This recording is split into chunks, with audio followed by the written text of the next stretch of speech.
తెలియజేస్తారు. మంచిది. అందరూ సంతోషంగా ఉన్నారమ్మా? సంతోషంగా ఉన్నారా?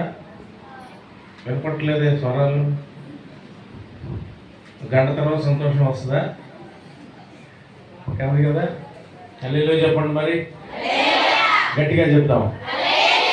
మంచిది. ఈ రాత్రి ప్రభువు మన కొరకు సిద్ధపరిచిన దేవుని మాటలు మనం ధ్యానం చేద్దాం.